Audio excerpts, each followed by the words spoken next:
Здравейте! Искам да ви покажа едно малко бижу. Доказателство, че който търси, рано или късно намира.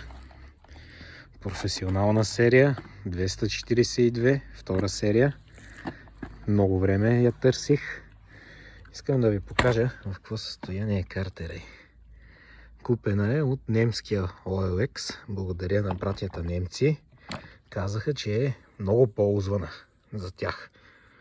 А само вижте в какво състояние е боята. Само едно ожулване. Оригинална шина, оригинална верига. Има много дребни забележки. Така.